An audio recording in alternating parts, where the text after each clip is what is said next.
of their hotels and casinos, popular vacation destinations for many Americans. Castro has nationalized over $1 billion from U.S. businesses in the past 6 months, and there's no telling what the communist dictator... I want to see a man without a hat. He had 3 casinos down there until Castro sent him home. His people know how to be discreet. With the right encouragement, he could help. And he's very patriotic. Jimmy, Mr. Carlson. Tina, the kids. All right, come on, kids. Come on. Go to the beach. Let's go. Here, bring it. Dad, please. Sit down. Some water, some coffee, whatever. Is there someplace else we could go? All right, Daddy, we're going down to the beach. We'll be back in a while. Make sure they don't go into the water unless somebody's watching them. No, I'm gonna let them drown. Make sure they put their shoes on. They'll burn their feet. Yeah, we're getting their shoes. All right, come on. Let's go. So what do you want to talk to me about? The government's about to deport you for certain activities. I'm in this country since I'm 2 months old. Does that make me, Italian? I'm American. And they're trying to send me back? I could have the deportation order reviewed.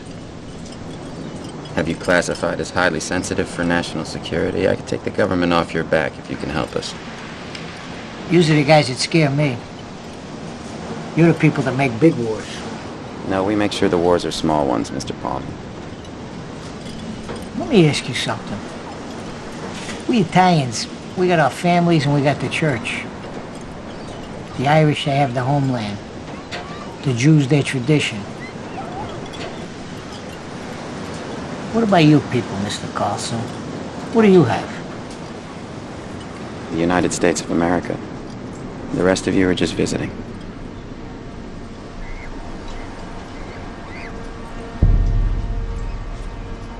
Carlos Marcello wasn't just the power behind the world of organized crime. He was considered the godfather of the United States. In Louisiana, he was the government. No matter which branch, office, or agency you examined, his people were everywhere. His influence was woven into the very fabric of the state's political machinery. His roots stretched deep, linking back to Louisiana's most famous political dynasty, the Huey Long family, and extending into the controversial political reign of Jim Garrison, who proudly boasted of his friendship with Marcello well into the 1970s. But Marcello's rise was no accident. He was sculpted by the swampy corruption of New Orleans and mentored by none other than Frank Costello, the Prime Minister of organized crime. Marcello was fiercely proud, but carried 2 grudges close to his heart. First, he hated the fact that he wasn't technically born into the Mafia. Though of Sicilian heritage, he had been born in Tunisia, a fact that irritated him as much as it embarrassed him. His family hailed from Sicily, but Marcello himself had entered the world in North Africa, only to be brought to New Orleans as an infant. His parents were hard-working, scraping by in a foreign land, but it was young Carlos, the eldest of the brood, who turned toward the dark promise of organized crime. By his early 20s, Marcello had already built a reputation in the rough-and-tumble world of New Orleans rackets. He ran hustles, formed criminal crews, and earned a name that men feared. But back then, even the toughest operators answered someone. In New Orleans, that someone was Sam Silver Dollar Carolla, the undisputed Mafia boss of Louisiana. At 24, Marcello found himself behind bars. Prison didn't break him, it hardened him. By the time he got out, his younger siblings had grown, and Carlos was ready for a bigger role. At 25, he was quietly inducted into Carolla's criminal empire, a shadowy ceremony that bound him to the Louisiana Mafia for life. It was through Frank Todaro, one of Carolla's capos, that Marcello got his first big break. Todaro, a seasoned drug kingpin, saw potential in the young street enforcer and quickly put him to work. The Todaros and the Marcellos soon became more than criminal allies. They became family. Carlos's sister Mary even made Todaro's daughter Jacqueline a bridesmaid at her wedding. Fate, or perhaps ambition, had other plans. Carlos fell hard for Jacqueline, the tall, striking brunette who overshadowed him in height, but not in drive. They married just 4 months later, beginning their life together in a dingy apartment above Carlos's liquor store in Algiers. While Jacqueline ran the store, Carlos and his brother Pete expanded their operations, diving headfirst into the booming marijuana trade through their seedy bar, the Brown Bomber. But being married into a mafia family came with obligations. Frank Todaro frequently summoned Marcello for jobs that tested both his loyalty and his capacity for violence. He was never disappointed. The Louisiana Mafia that Carlos Marcello joined in 1936 was a world apart from the structured hierarchical mob families of New York or Chicago. While the northern outfits operated like military organizations, organized into regiments of buttonmen, capos, and consiglieri, Louisiana's Mafia was its own beast. It was looser, more fluid, with shifting alliances and decentralized power centers. But one rule was absolute: loyalty. And Carlos Marcello, shaped by hard knocks, sharpened by ambition, and forged in the fires of the New Orleans underworld, had loyalty and ruthlessness in spades. His rise was inevitable, and soon, not just New Orleans, but the entire state of Louisiana would bow before his shadowy throne. By 1942, as Carlos Marcello's power surged, the world around him transformed in ways that seemed almost destined for his criminal empire. America's reluctant entry into the Second World War brought urgency and chaos, with the US military racing to secure vital supply routes. When a French ship called the Normandy burned at New York's docks due to sabotage, US naval intelligence grew frantic, terrified of German sabotage targeting critical docks across New York and the South. During World War II, Naval Intelligence and the Office of Strategic Services, OSS, formed an unprecedented alliance with organized crime, not just to secure the New York docks, but to gain a critical advantage in the planned invasion of Sicily. This collaboration went far beyond simple dockyard protection. It became a covert strategy to map Sicily's geography, identify towns sympathetic to American forces, and root out those that would resist. The result? A seamless invasion of the island, with not a single act of sabotage on New York's docks and a meticulously informed military strategy that ensured the invasion's success. The partnership left a lasting impression on naval intelligence and the OSS. They saw organized crime as more than a domestic menace. They recognized its potential as a covert tool for manipulating and controlling foreign governments. The Mafia's vast networks, expertise in bribery, intimate local knowledge, and ability to exploit criminal organizations abroad mirrored the very essence of espionage. For the intelligence agencies, the Mafia became an informal prototype of the CIA, covert, well-funded, and endlessly ambitious. The post-war fruits of this alliance were extraordinary. Charlie "Lucky" Luciano, one of organized crime's most notorious figures, played a key role in reshaping Sicily's political landscape. Leveraging his influence, Luciano facilitated the placement of former Mafia figures, imprisoned during Mussolini's fascist crackdown, into key government positions across Sicily and Italy. This maneuver not only reinforced the Mafia's grip on power, but also laid the foundation for a global narcotics operation. Through Sicily, a heroin trade was born, intertwining organized crime and global intelligence in a shadowy partnership that spanned decades. This collaboration between organized crime and the US intelligence apparatus revealed a chilling truth. The lines between criminal enterprises and government interests were not only blurred, they were actively intertwined. What began as a wartime necessity evolved into a blueprint for covert influence, domination, and expansion. What many fail to realize is that Louisiana, not New York, became the military's essential lifeline to Europe. With its strategic Gulf Coast location, New Orleans emerged as the ideal gateway to Sicily, a faster and more secure route than the perilous Atlantic run from New York. This geopolitical twist turned the Sicilian Mafia in Louisiana into one of the wealthiest and most powerful criminal syndicates in the country, with hundreds of thousands of soldiers, cargo ships, and war supplies flooding through New Orleans. Carlos Marcello, conveniently lacking U.S. citizenship, was exempt from military service. While others were shipped off to battle, he stayed behind, seizing the moment to expand his rackets under the perfect cover of wartime mobilization. His connections with naval intelligence, forged through Charlie Luciano, Vito Genovese, Frank Costello, and Meyer Lansky, ensured that New Orleans docks remained secure, though in reality it meant the Mafia ran things under the table. Marcello's alliance with U.S. intelligence didn't stop at the docks. Through back channels, he developed ties to J. Edgar Hoover's FBI.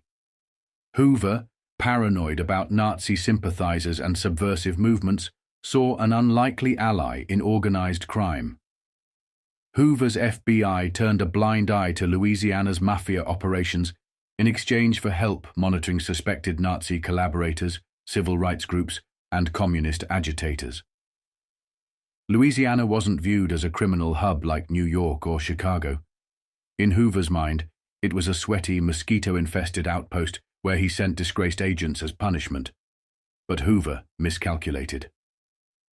Exiled FBI agents, far from being broken by Louisiana's sweltering heat, found themselves enchanted by its intoxicating nightlife. The city pulsed with jazz, Creole cuisine, boxing matches, and gambling.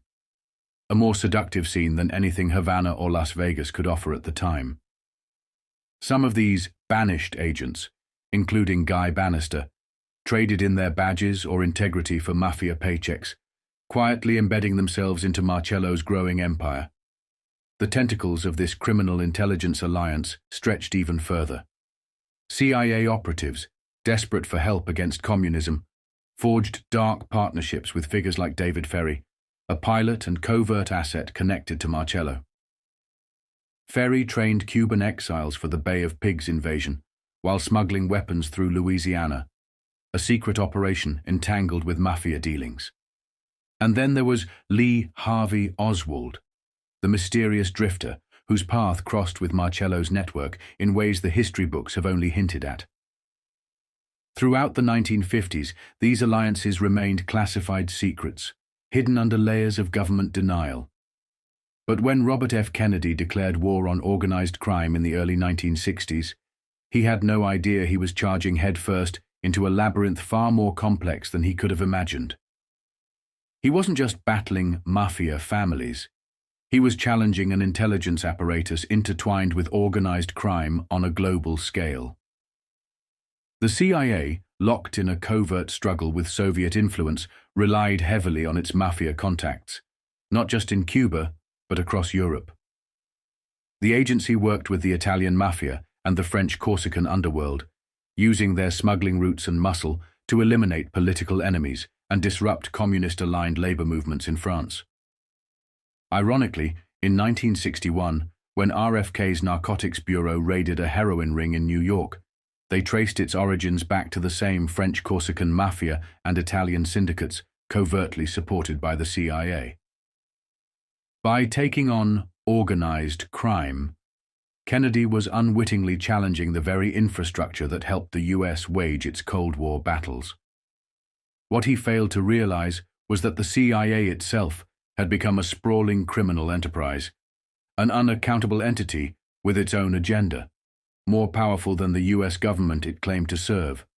In this tangled web of espionage, sabotage, and ruthless ambition, Carlos Marcello stood as both kingpin and power broker, a man who manipulated both the underworld and the corridors of power, leaving behind a legacy that even the highest echelons of government couldn't control. In New Orleans, crime seeped into the cracks of every cobblestone street, whispered in the jazz floating from Bourbon Street, and settled into smoky backrooms where fortunes were won and lost. Sam Sayer thrived in this murky underworld, a man whose name rang out from the betting parlors of Toulouse Street to the elegant rotundas of Felix's restaurant and bar. The authorities called him a racketeer, a gambling kingpin, a linchpin in Carlos Marcello's crime empire. But in the city's twilight world, Sam Syer was simply the man who knew how to make things happen. By 1964, the Federal Bureau of Investigation was done playing. For years, they circled Syer's empire, gathering scraps of intelligence from battered informants and seedy stool pigeons. His network was a living, breathing organism, stretching from back-alley betting parlors to respectable eateries like Felix's on Iberville Street. It was all masked behind the city's allure of jazz and Mardi Gras, the perfect cover. Special agents Joseph Peggs and Regis Kennedy knew this hunt would be different. They activated their most trusted informants, Bernard Ansadi, Ray Edmonds, and Jenny Smith. They were told to dig deep, to rip the heart out of Syer's operation, no matter the cost. Desperation makes people talk. On November 6, 1964, Jean Smith limped into a New Orleans police precinct, bruised and terrified. She had been beaten senseless by Joseph Carriles, one of Syer's brutal enforcers. Fear crackled in her voice as she revealed the secrets that could get her killed. Carriles, she confessed, stashed gambling records in the trunk of his red Ford in his house on Paul Morphy Street. Her battered face and trembling hands told the agents everything they needed to know. This was their break. When New Orleans Vice Squad Commander Sergeant Frederick Soule, Jr. led the raid, it was a jackpot. Racing forms, betting records, sports bulletins. A paper trail so thick it choked the room. Sam Syer's empire did not crumble. It evolved. His death did not kill the racket. It passed like cursed heirlooms to his nephews, Salvatore and Robert Syer. By 1966, they had built their own operation, a sports book tucked behind the American Can Corporation complex on Toulouse Street. They were slick, well-connected, and untouchable, or so they thought. Informants whispered about Frank Carracci, who took over after Syer's passing, running the book like a corporate boardroom. Others mentioned Diamond Romano, a relic of Syer's era, still cashing in on old connections. Federal surveillance traced bets placed through the V and E lounge on Toulouse Street, though the real action happened in a nearby apartment, a dual-purpose den for bookmaking by day and prostitution by night. The cast of characters read like a noir novel. Victor Jaubert, also known as Baby de Gaulle, the ruthless bookie in charge. Bernice, the barmaid, working the counter and pulling strings. Tootsie King and Gwyn, last name unknown, women caught in the machine. The Federal Bureau of Investigation did not just see criminals. They saw a criminal ecosystem. In a twist stranger than fiction, the Federal Bureau of Investigation uncovered a chilling link to history's darkest hour. Lee Harvey Oswald's uncle, Charles Dutz Murrett. He was not just a former prizefighter and boxing promoter. He was a known bookie under Sam Syer's thumb. After President John Kennedy's assassination, the Federal Bureau of Investigation could not ignore the potential web stretching from New Orleans to Dallas. They tracked Murrett, knowing that peeling back his life might expose more than just old betting slips. Despite federal raids, arrests, and countless informants flipping for a few dollars, the Syer network was like water slipping through fingers. The deeper agents dug, the more the operation shifted, hiding behind fresh aliases and forgotten phone numbers. On October 20th, 1966, Internal Revenue Service agent Arlie Puckett confirmed what they feared. Neither Salvatore nor Robert Syer had federal wagering licenses. Still, their operation hummed along, moving bets worth thousands through the city's labyrinthine backstreets. The agents knew one thing for certain. Even in death, Sam Syer still ruled the underworld, a ghost pulling strings from beyond the grave, leaving a legacy drenched in money, blood, and secrets too dangerous to ever fully uncover. In this article, Rolling Stone dives into the political scandals that shattered the American people's faith in their government. For the first time in American history, citizens began to realize that their government and intelligence agencies were not always truthful. While such skepticism had long been a reality in Europe, this was a groundbreaking concept for Americans, who had grown up believing in their country as a beacon of hope, freedom, and democracy. This seismic shift in perception revealed a harsh truth. The government's priorities were not necessarily democracy or freedom, but rather control of information, of perception, and of its own people. Misinformation and the strategy of divide and conquer became the tools of choice, eroding the ideals the nation once prided itself on. The article takes readers through a timeline of scandals that laid bare these manipulations, beginning with Watergate and stretching back to the Bay of Pigs invasion, the Kennedy assassination, and the CIA's shadowy involvement in each. It's a sobering exploration of the tentacles of power that have long influenced American politics. I briefly touched on this subject in my Carlos Marcello press bonanza, but in this special documentary, I've gathered the entire Rolling Stone series, released in the mid-1970s, to present an in-depth examination of how these scandals unraveled the myth of American innocence. Was Watergate simply a weird outgrowth of some poor staff work, of a so-called dirty tricks mentality? In the following series, excerpted from the forthcoming issue of Rolling Stone magazine, Associate Editor Howard Cohn details a chilling and awesome tapestry of events going back to the 1930s that make the Watergate burglary, cover-up, and ensuing revelations minor scenes in a far bigger picture. President Nixon's immediate answer to news of the Watergate burglary arrests was simple. The CIA, he told his Chief of Staff, H.R. Haldeman, as recorded by the White House tapes, would close the investigation because, if it gets out that this is all involved, the Cuba thing would be a fiasco.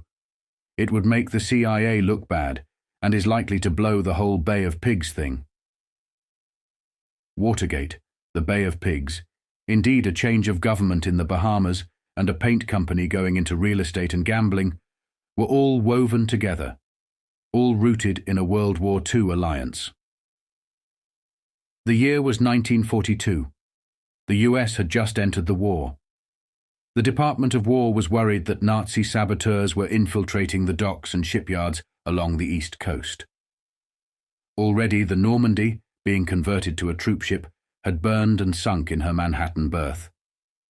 Then a Navy officer suggested seeking help from the Mafia because of its influence in the dockworkers' unions. In short order, naval intelligence struck a bargain with Meyer Lansky, top aide to the Don of Dons, Lucky Luciano. Back in 1931, Luciano's hitmen had carried out a bloody purge of the Mafia's old guard to clear the way for his takeover. Luciano employed Lansky to modernize the Mafia's ingrown family structure. But in 1936, Luciano was sent to prison with a 50-year sentence. Other leaders in the Blood Oath Sicilian fraternity still considered the Jewish Lansky an outsider and, without Luciano around, balked at his innovations. Lansky saw the naval intelligence deal as a chance to improve his position among the ruling lords of organized crime by opening prison gates for Luciano. Lansky persuaded Luciano, still powerful despite his imprisonment, to have Mafia henchmen patrol the waterfront. In turn, Luciano was to be set free. As New York City's Mafia-fighting special prosecutor, Thomas Dewey had catapulted to the governor's chair by putting Luciano behind bars. But Governor Dewey now agreed to the deal and transferred Luciano from Dannemora State Prison, known as Siberia, to gentlemen's quarters at a prison near Albany. Then, shortly after VE Day, Dewey signed the parole papers. By then, the Mafia had developed a working friendship with the Office of Strategic Services, OSS, the country's first autonomous intelligence agency, set up to oversee all wartime espionage. The OSS Mafia deal, known as Operation Underworld, included gangland assistance for Allied armies when they landed in Sicily. But at the war's end in 1945, the OSS was disbanded, a move that dismayed both the Mafia and a circle of businessmen, politicians, and espionage agents. The men in this circle were from well-bred, well-educated backgrounds with connections at the highest levels of government and finance. Alan Dulles, a former top-ranking OSS official, and Governor Dewey were two of their leaders. Both Wall Street lawyers, both on the opposite side of New York from Lansky and Luciano, both expecting top positions in Washington. One of their mentors was John Foster Dulles, Alan's brother. World War II had turned the US into the world's most powerful nation. Dewey, the Dulles brothers, and others had formed their circle in secret because they saw themselves as loyal and pragmatic Americans with a duty to help shape the country's new international role. Their project was to resurrect the OSS. No country could stay on top, they believed, without a powerful and independent intelligence agency. Alan Dulles championed this idea among his contacts at the Pentagon and in the Truman administration. Truman appointed Dulles to head a 3-member commission to study the U.S. intelligence system. Dewey and others in the circle lobbied Congress. In July 1947, Congress passed the National Security Act. Truman signed it, as Dulles and Dewey had recommended, thereby creating the Central Intelligence Agency, CIA, as a successor to the OSS. The CIA was charged with protecting America by whatever means necessary. The Cold War had started. Communists were the new enemies. The spread of communism across the globe was to be stopped. To the Dewey-Dulles circle, some of whose members became key CIA officials, this meant that the CIA was to be the patron of US multinational companies that had set up in undeveloped countries. The OSS's old partner, the Mafia, was among the leading multinational corporations that emerged in the late 1940s. Lansky's moxie in freeing Luciano impressed the Sicilian dons. Lansky also outwitted Luciano, who was deported to Sicily immediately upon his release. With Luciano's unreserved blessing, Lansky took charge of domestic operations and finished the job the two had started a decade before. Lansky merged the Mafia's rival gangs into a conglomerate known as the International Crime Syndicate, a network that Lansky estimated was bigger than US Steel, and which he immersed in banking, real estate, tourism, and gambling. At the same time, the exiled Luciano expanded the syndicate's overseas connections. When communist strikers shut down the French port of Marseille in 1947 and threatened to ruin American shipping, the CIA called on Luciano. He furnished hitmen while the CIA supplied money and weapons. After several murders, the docks reopened for American shippers and also for the syndicate's heroin smugglers. Like the OSS, the CIA did not shrink from making deals with the syndicate to preserve US interests. Under the CIA's charter, such arrangements were legal. Dewey and Alan Dulles also realized the CIA needed to safeguard its own political base to avoid potential power struggles in Washington, an analysis that carried the agency into a clandestine role in American electoral politics. What most concerned the CIA was the ephemeral mood on Capitol Hill. What the CIA wanted most was to be left alone. In the opinion of the Dulles-Dewey circle, Congress posed the greatest danger to CIA autonomy. As a hedge against any difficulties, the circle began to collect congressional goodwill for the CIA. Congressmen found their re-election problems eased with contributions, volunteers, endorsements, and their staffs populated with bright young assistants introduced by members of the circle.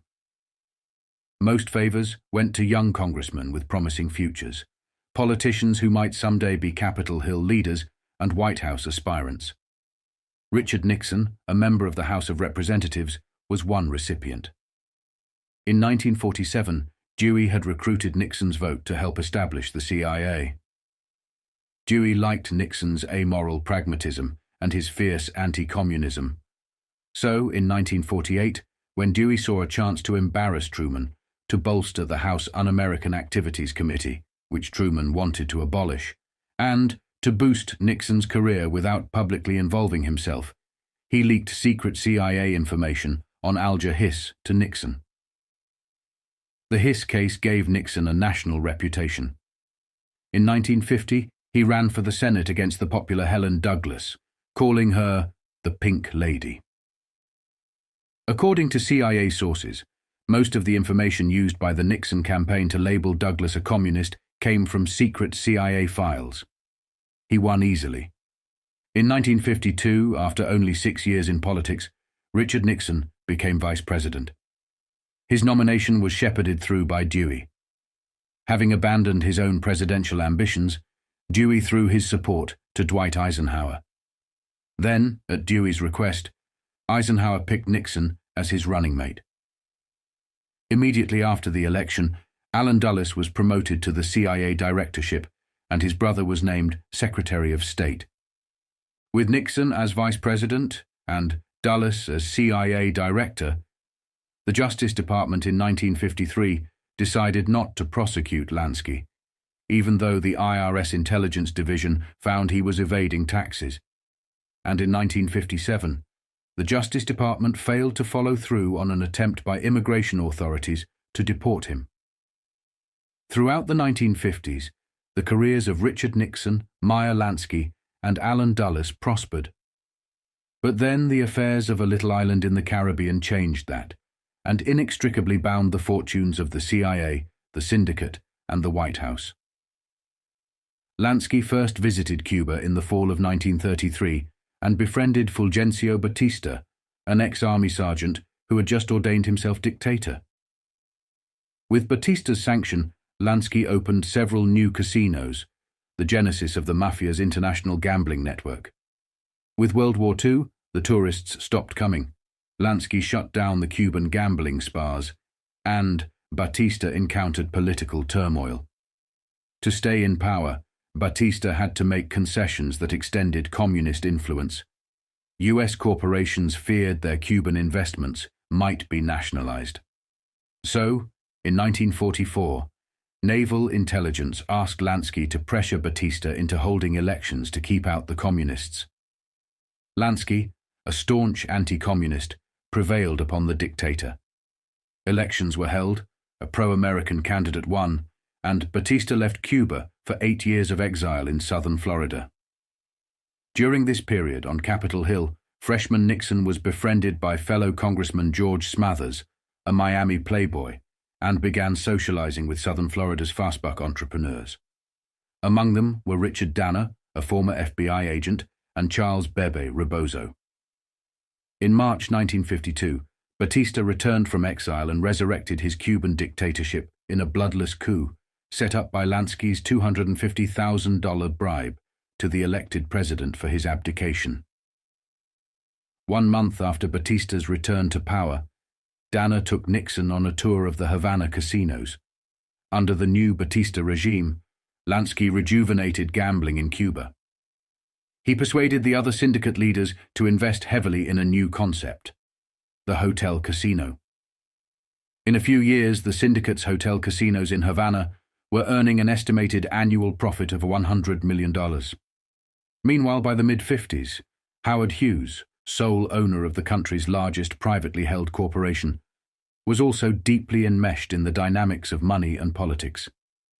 Hughes had been accused of influence peddling during World War II in a Senate hearing involving a government contract.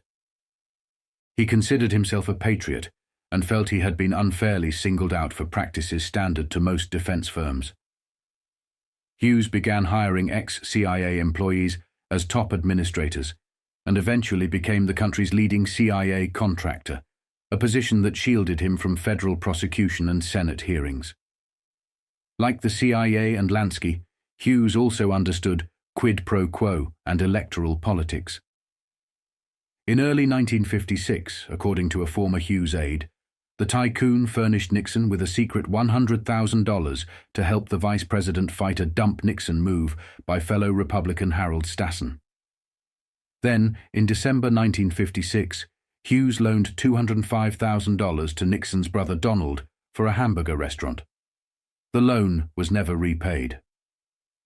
Shortly thereafter, a Justice Department antitrust suit against Hughes was settled by a consent decree, and the Hughes Medical Foundation was granted a tax-exempt status that had been denied twice before, a status that saved Hughes an estimated $30 million a year.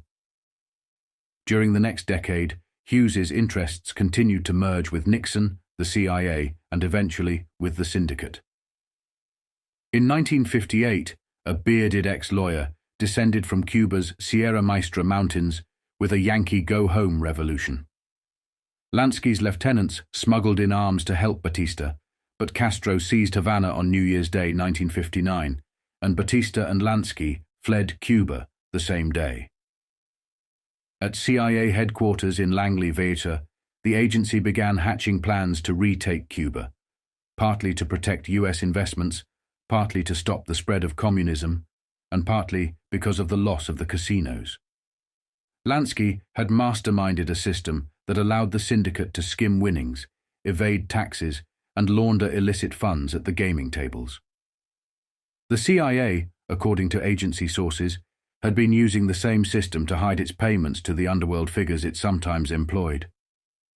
Under the CIA plan, about 200 Cuban exiles would land at the Bay of Pigs, steal through the jungle, and establish a renegade government, thus providing a ruse for a full U.S. military assault against the Castro regime.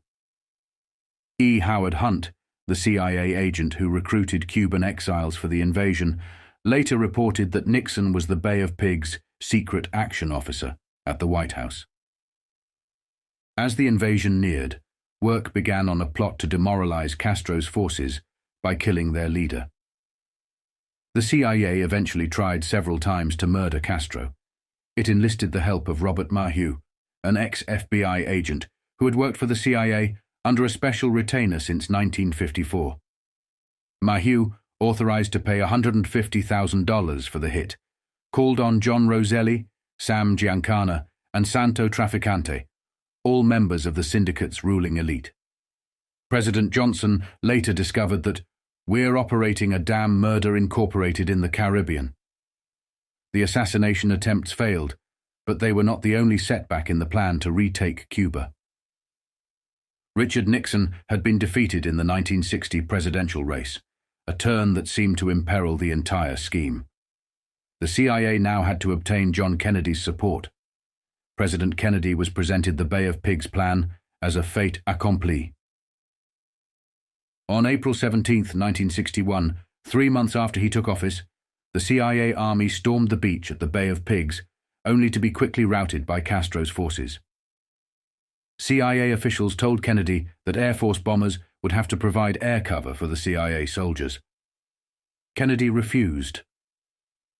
Tension between Kennedy and the CIA next flared up in October 1962 during the Cuban Missile Crisis. Top CIA officials saw the crisis as a prelude to a second Cuban invasion and alerted the surviving Bay of Pigs army to stand ready. But Kennedy's negotiations with the Soviets produced the opposite result. The Soviets agreed to withdraw their missiles from Cuba, and Kennedy promised to end the US's undercover war against Castro, a promise he was unable to carry out. As Kennedy moved toward a US-Cuba rapprochement, he came further into conflict with the CIA's unforgiving anti-Castroism. Finally, in mid-November 1963, he ordered his aides to get ready for a more thorough housecleaning of the agency. "The CIA will have to be dealt with," Kennedy told aides shortly before traveling to Dallas for a Nova 22 motorcade. On that same day, Kennedy's personal emissary opened talks with Castro in Havana. And, according to the Church Committee, the CIA also chose Nova 22 to begin yet another plot to assassinate Castro in continuing defiance of administration policies. By the end of the day, Kennedy's plans were dead with their patron in Dallas. The Warren Commission attributed the Kennedy assassination to the personal derangement of Lee Harvey Oswald, whom they described as a pro-Castro zealot. A special counsel to the Warren Commission was Texas attorney Leon Jaworski, later to head the Watergate investigation. Oswald, as a U.S. Marine in the late 50s, held a top security clearance to a CIA-sponsored U-2 base in Japan. Shortly thereafter, he defected to the Soviet Union, paying a $500 travel fare, although his bank account held only $203. He claimed to be a Marxist, but the Soviets believed Oswald was a double agent for the CIA.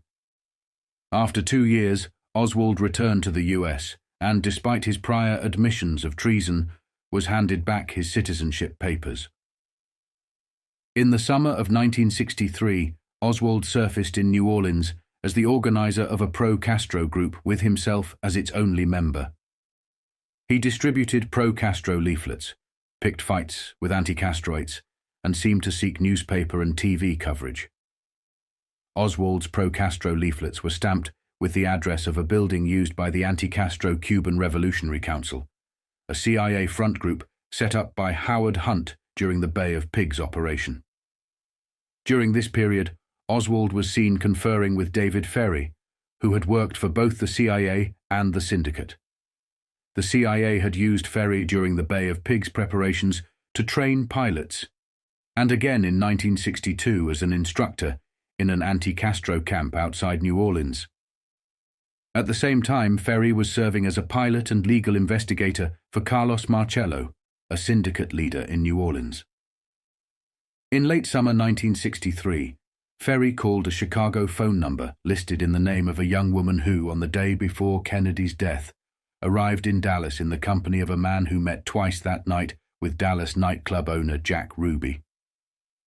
The next night, after Oswald's capture, Ferrie drove 1,000 miles to a Houston ice rink, where he monopolized a payphone for several urgent calls. Hours later, Ruby went to Dallas police headquarters and gunned down Oswald. In 1967, Ferrie was named as a conspirator in Kennedy's murder by New Orleans District Attorney Jim Garrison, who announced he had uncovered an anti-Castro plot in the Kennedy assassination. 4 days later, Ferrie was found dead of a brain hemorrhage. On the same day, a close friend of Ferrie who had gone on anti-Castro raids with him, E. Del Valle, was found shot and hatcheted to death. Garrison's case collapsed with Ferrie's death, Garrison claiming that Ferrie was going to turn state's evidence. As for Ruby, at the age of 15, he was running errands in Chicago for Frank the Enforcer Nitti, heir to Al Capone's gangland empire. He became a small-time hustler, then a top official in the Scrap Iron and Junk Handlers Union, where 2 years later the union president was murdered. Ruby was held for questioning in the case, but not charged. Robert Kennedy later singled out that murder as a crucial step in the syndicate's takeover of the Chicago Union. Ruby arrived in Dallas in 1947, a representative of the syndicate's Chicago chapter, according to a Kefauver committee attorney. From Dallas, he visited Lansky casino operator Louis J. McWillie, a violent anti-Castroite in Cuba in 1958, and in Las Vegas in October 1963. During October, Ruby also made phone calls to others with syndicate connections, such as Paul Dorfman, Irwin Weiner, and Barney Baker. 3 months after Kennedy's assassination, according to investigative reporter Tad Sulk, CIA agents met to plan a second invasion of Cuba. Howard Hunt, using the cover of a retired government official, was put in charge, and a hitman was sent into Cuba on another Castro murder plot to precede the invasion. But the assassin was caught, and the invasion plan was eventually abandoned. By 1964, the syndicate had lost interest in Cuba. Meyer Lansky had found a new home for the mob's offshore gambling empire in the Bahamas.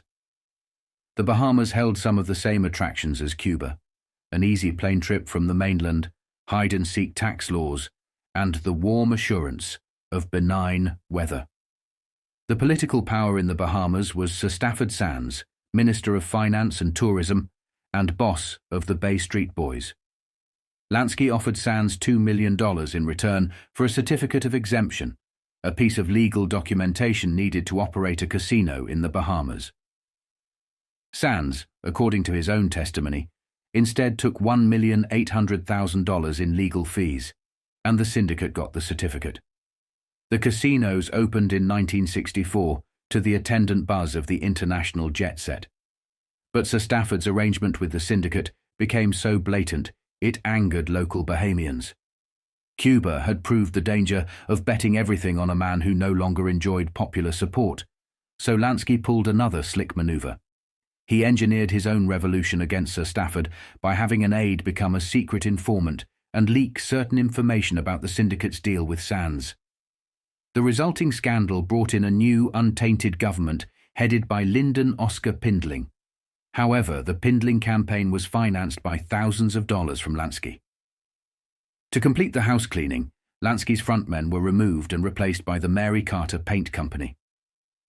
Mary Carter Paint was set up in 1958 by Thomas Dewey and Allen Dulles, with $2 million in Central Intelligence Agency money from Dulles, then Central Intelligence Agency Director. During the Bay of Pigs operation, according to Central Intelligence Agency sources, Mary Carter Paint was a conduit for Central Intelligence Agency payments to the Cuban Exile Army. Soon the firm began buying land in the Bahamas and adopted a more conventional Caribbean name, Resorts International. Resorts entered the gambling business in 1965 as a partner with two syndicate frontmen, but tried to appear separate and distinct from Lansky, rigorously applauding itself as an alternative to syndicate gambling. After 1966, Lansky's old frontmen disappeared from Las Vegas, just as they did in the Bahamas. The man who bought them out was Howard Hughes. Within 3 years, Hughes was Nevada's biggest employer with a payroll of $50 million. He owned a television station, prime real estate, and a string of hotel casinos. However, the syndicate did not step aside out of kindness. Instead, according to several sources, the syndicate formed a partnership of mutual benefit with the Howard Hughes organization, providing the casino expertise, while Hughes lent the necessary respectability. While the syndicate was rebuilding its gambling network, Richard Nixon was repairing his political career. In the autumn of 1962, after his California gubernatorial loss, he took a vacation in the Bahamas. He then spent the next half-decade as a Wall Street lawyer, renewing his political currency.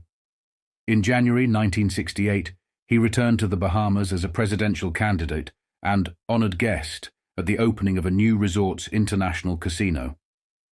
Nixon had met the resort's board chairman, James Crosby, in late 1967 through Baby Rebozo.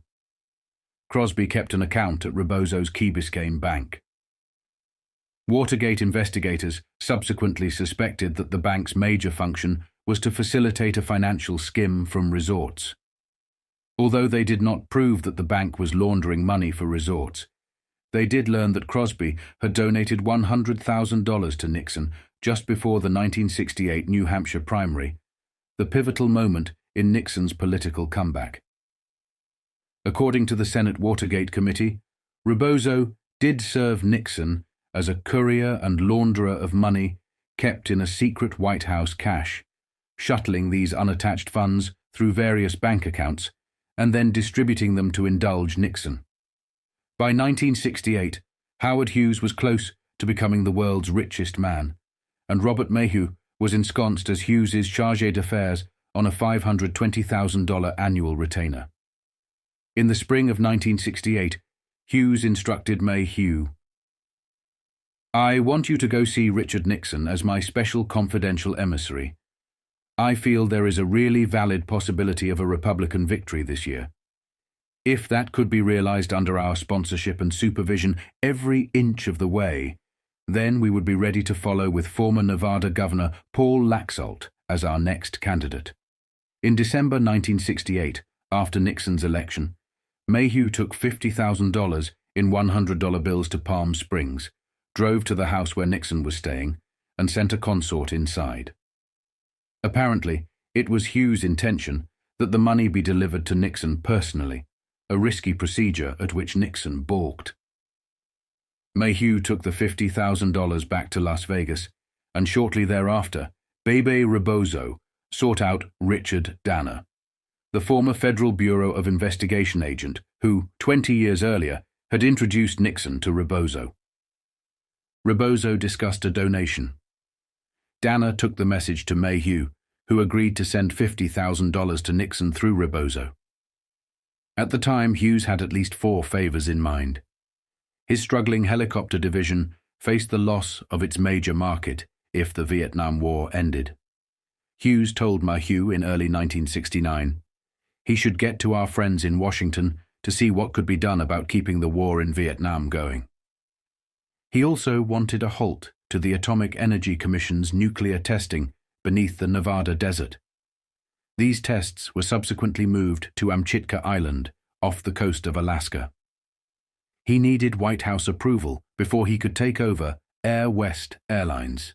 Hughes received Nixon's personal go-ahead in 1969, around the time the first $50,000 $100 bills, cinched in bank wrappers and stuffed in a manila envelope, was delivered to Rebozo. Additionally, Hughes wanted antitrust laws waived so he could purchase the Dunes Hotel in Las Vegas, where he already owned 6 hotel casinos. Danner met with Attorney General John Mitchell 3 times in early 1970, and Mitchell gave the green light. Mayhew then authorized the second $50,000, again carried to Bebe Rebozo by Richard Danner in a manila envelope. 3 years later, as the Watergate scandal closed in, Rebozo became alarmed that the $100,000 from Howard Hughes would be discovered. According to Nixon's lawyer Herbert Kalmbach, Rebozo was worried because part of the $100,000 had been spent by Nixon's secretary and Nixon's 2 brothers. Hughes's $100,000 payment to Nixon's secret cash would almost certainly have remained undetected if Hughes had not fired Mayhew in December 1970. For more than 10 years, Mayhew had handled assignments for the Central Intelligence Agency and the Hughes Organization. In the espionage, business, and criminal underworlds, his connections were invaluable. However, Mayhew got caught up in an internal power struggle. Hughes was offered a chance to substitute Intertel, a firm with even better Central Intelligence Agency contacts, for Mayhew and take over the casino operation in the Bahamas from Resorts International, where investigators were beginning to uncover Lansky's ties. The syndicate did not want a major investigation in the Bahamas. Hughes could provide a much better front. Robert Pelequin, president of Intertel and former chief of the Justice Department's Organized Crime Task Force, denied any connection to the Central Intelligence Agency. In a telephone call to the New York Times special features, Pelequin said Intertel had absolutely no contacts whatsoever with the Central Intelligence Agency, and claimed that Intertel actively avoided any contact with the Central Intelligence Agency. For Hughes, it was a chance to put the Western Hemisphere's 2 premium gambling centers in his name. But the deal was only possible if Mayhew was eliminated. Mayhew's significance might have ended there, but Nixon came to view Mayhew as a threat because the former aide's loyalties had been severed, and he knew too much. The Internal Revenue Service was asked to examine Mayhew's bank account to search for a tool of coercion, an indictment. Mayhew reacted by taking information about the $100,000 Nixon transaction to Hank Greenspun, publisher of the Las Vegas Sun, who immediately contacted columnist Jack Anderson. On August 6, 1971, 10 months before the Watergate burglary, Anderson's column described the bare details of the $100,000 transaction.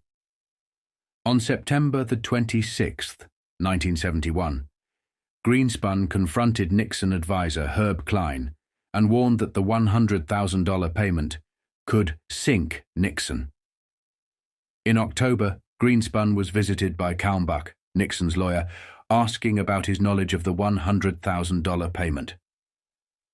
In February 1972, Gordon Liddy was given the go-ahead to scout prospects for breaking into Hank Greenspun's safe. Liddy turned the job over to Howard Hunt, who met with Hughes's security director, Ralph Winter. Hunt, Liddy, and Winter met in Los Angeles on February 19th, but later claimed that preparations broke down and that the robbery did not take place. A White House tape records John Ehrlichman saying the burglary did occur and was successful. Greenspun maintains that his office was broken into, but nothing was stolen. The Plumbers' political burglary team next focused on Democratic Party Chairman Larry O'Brien, who had been Hughes's chief Washington representative in 1969 and 1970, when the $100,000 made its secret journey.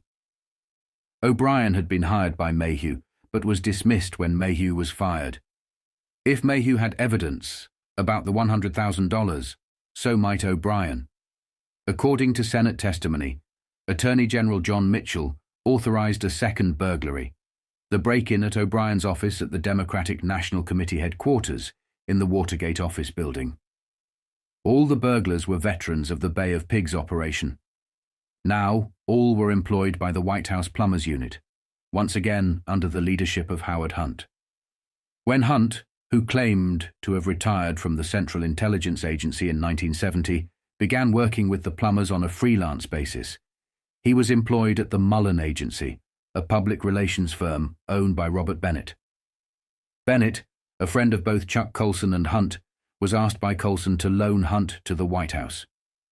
Bennett took a surprising interest in the White House's undercover activities and also maintained close ties with Hughes's organization because he had been hired as their Washington representative, taking O'Brien's place.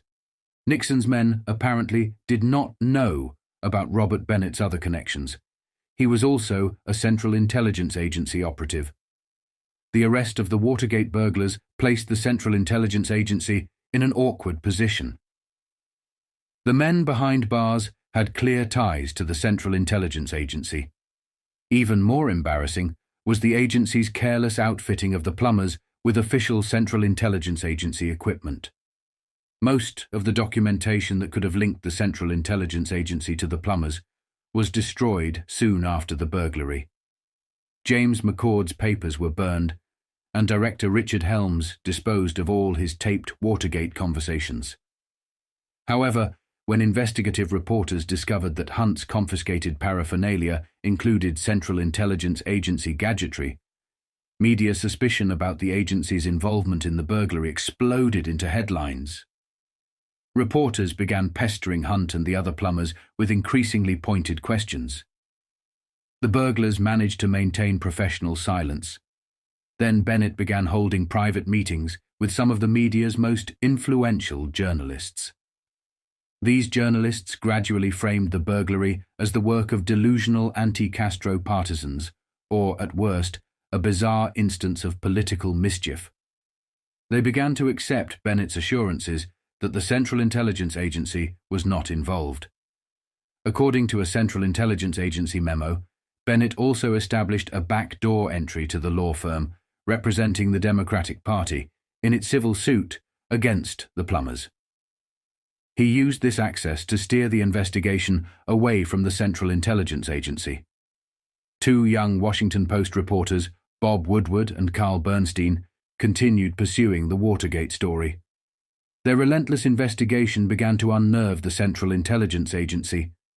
In response, Bennett approached Woodward and, according to a Central Intelligence Agency memo, has been feeding stories to Bob Woodward with the understanding there would be no attribution to Bennett. Woodward is suitably grateful for the fine stories and bylines he gets and protects Bennett. Bennett, as an insider connected to Chuck Colson, was privy to several White House dirty tricks that were only loosely related to the Watergate burglary.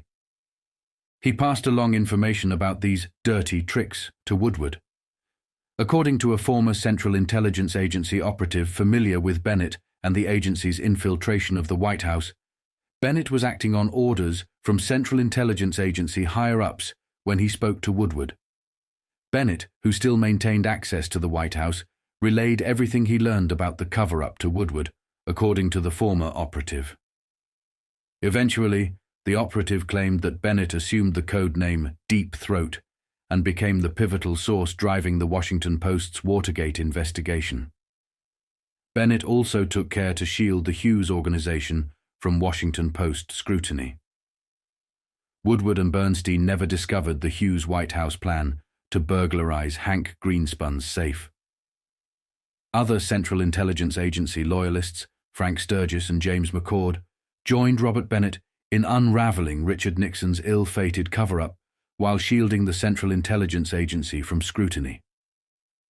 At the same time, Howard Hunt was demanding up to $1 million in White House funds in exchange for his silence. Alexander Butterfield, who had once overseen a Bay of Pigs rehabilitation program reportedly financed by the Central Intelligence Agency, disclosed to the Senate Watergate Committee that Nixon had recorded all his Oval Office conversations, a pivotal moment in the scandal. Nixon found himself besieged. Public opinion demanded that he appoint a special prosecutor to investigate the Watergate affair. Reluctantly, he selected Archibald Cox. Within months, the special prosecutor's office was focusing on Bebe Rebozo's handling of the $100,000 from Howard Hughes.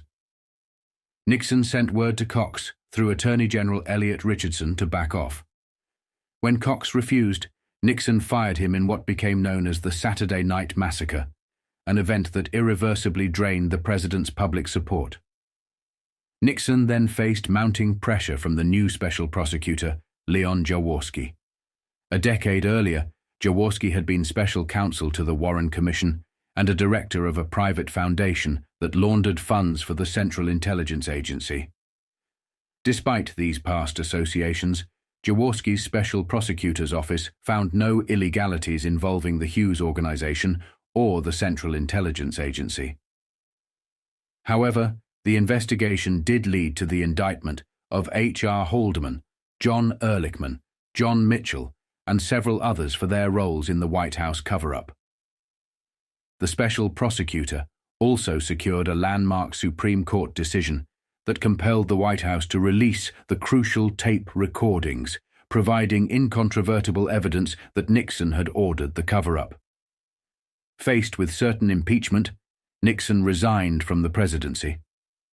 Allen Dulles died in 1969 after spending his final years praising the Central Intelligence Agency in two books, The Craft of Intelligence and The Secret Surrender.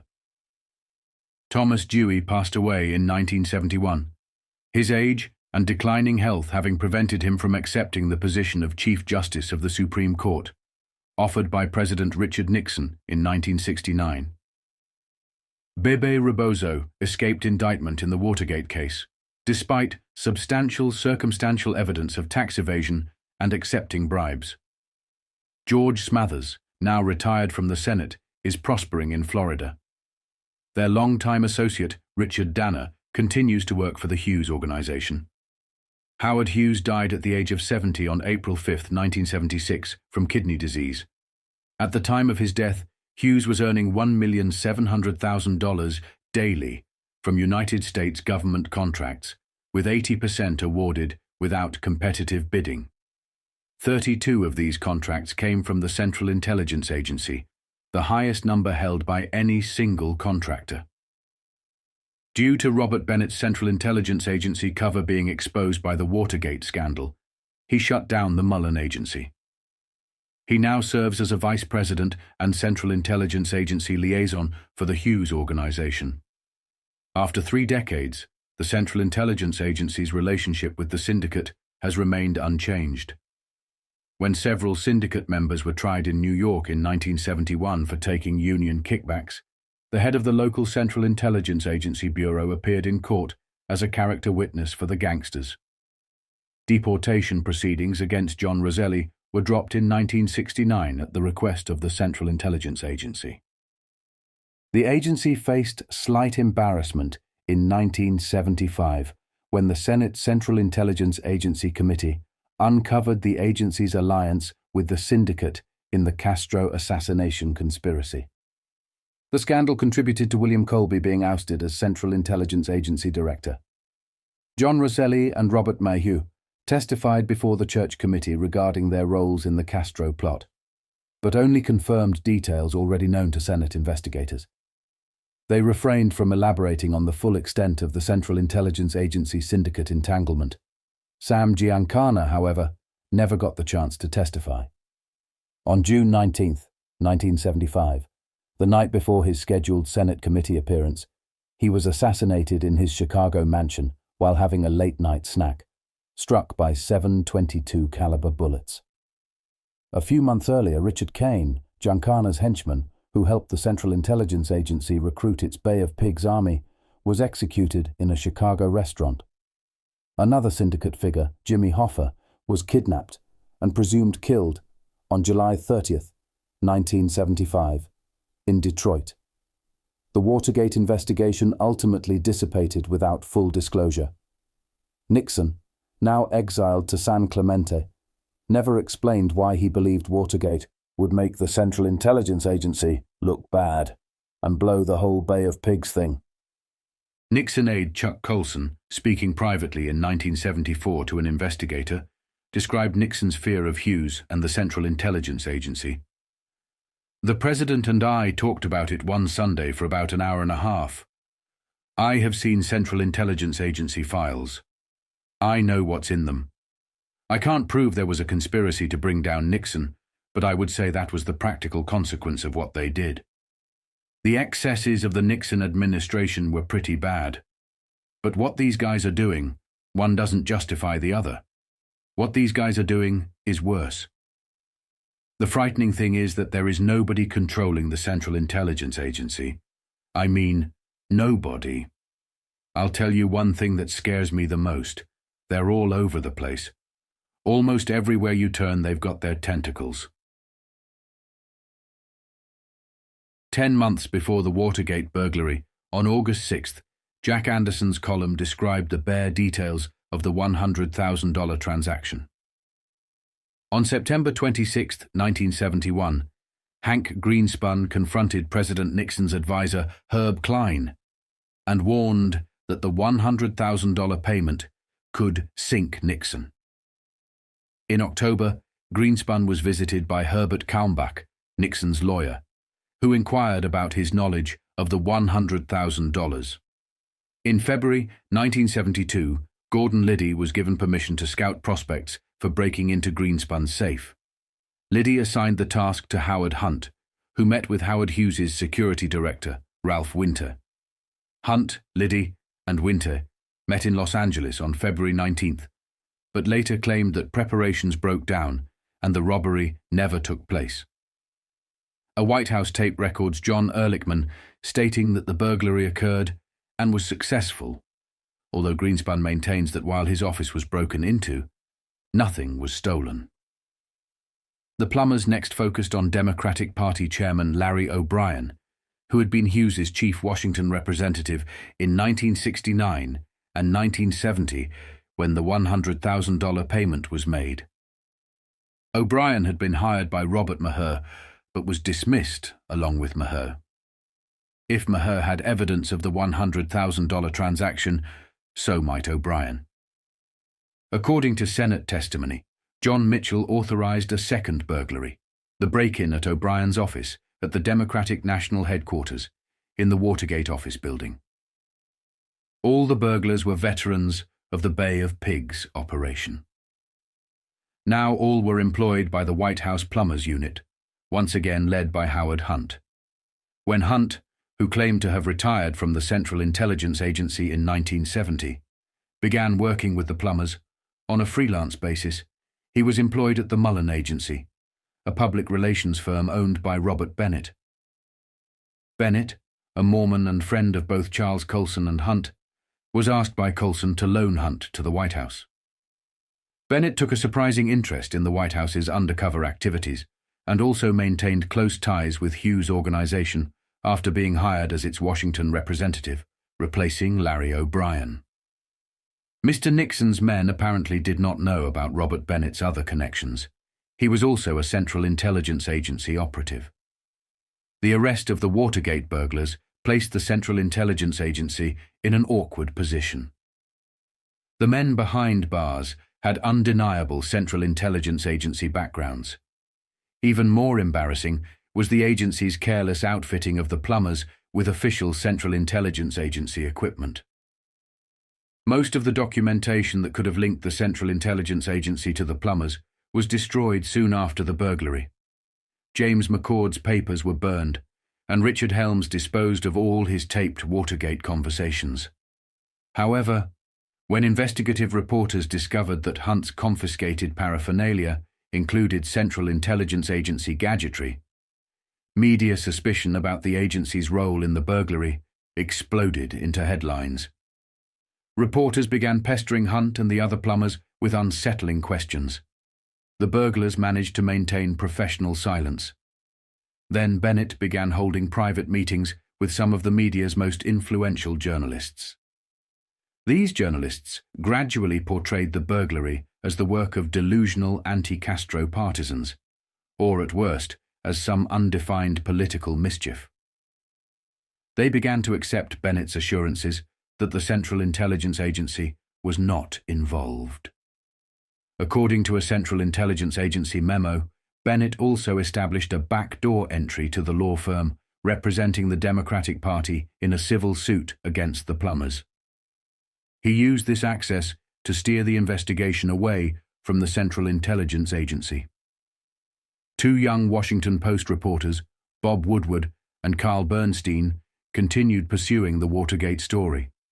Their relentless investigation began to unnerve the Central Intelligence Agency. So Bennett approached Bob Woodward and, according to a Central Intelligence Agency memo, has been feeding stories to Bob Woodward with the understanding there would be no attribution to Bennett. Woodward is suitably grateful for the fine stories and bylines he gets and protects Bennett. Bennett, as a confidant of Charles Colson, was privy to several White House dirty tricks that were only loosely related to the Watergate burglary. He passed along information about these schemes to Woodward. According to a former Central Intelligence Agency operative familiar with Bennett and the agency's infiltration of the White House, Bennett was acting on orders from Central Intelligence Agency higher-ups when he spoke to Woodward. Bennett, who still enjoyed access to the White House, passed along everything he learned about the cover-up to Woodward, according to the former operative. Eventually, the operative claimed Bennett assumed the code name Deep Throat and became the pivotal source driving the Washington Post's Watergate investigation. Bennett also took care to shield the Hughes organization from Washington Post scrutiny. Woodward and Carl Bernstein never discovered the Hughes White House plan to burglarize Hank Greenspun's safe.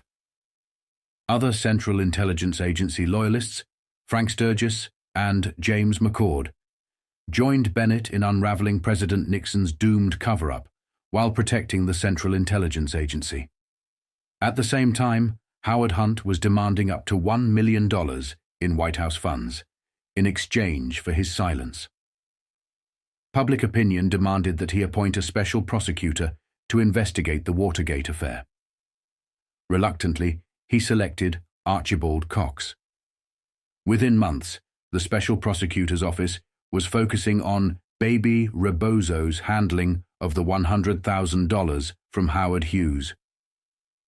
President Nixon sent word to Cox through Attorney General Elliot Richardson to back off. When Cox refused, Nixon fired him in what became known as the Saturday Night Massacre, an event that irreversibly drained the president's popular support. Nixon then faced mounting trouble from the newly appointed special prosecutor, Leon Jaworski. A decade earlier, Jaworski had served as special counsel to the Warren Commission and as a director of a private foundation that laundered funds for the Central Intelligence Agency. Despite these past associations, Jaworski's special prosecutor's office found no illegal activities involving the Hughes organization or the Central Intelligence Agency.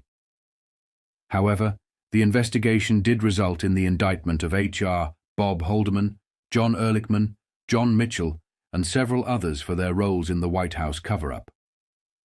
The special prosecutor also secured a landmark Supreme Court decision compelling the release of the crucial White House tape recordings, which provided undeniable evidence that President Nixon had ordered the cover-up. Faced with certain impeachment, Nixon resigned from the presidency. Allen Dulles died in 1969 after spending his final years praising the Central Intelligence Agency in two books, The Craft of Intelligence and The Secret Surrender. Thomas Dewey died in 1971, his age and declining health having prevented him from accepting the position of Chief Justice of the Supreme Court, offered by President Nixon in 1969. Bebe Rebozo escaped indictment in the Watergate case despite substantial circumstantial evidence of tax evasion and bribery. George Smathers, now retired from the Senate, is prospering in Florida. Their longtime associate, Richard Danner, continues to work for the Hughes organization. Howard Hughes died at the age of 70 on April 5, 1976, from kidney disease. At the time of his death, Hughes was earning $1,700,000 daily from United States government contracts.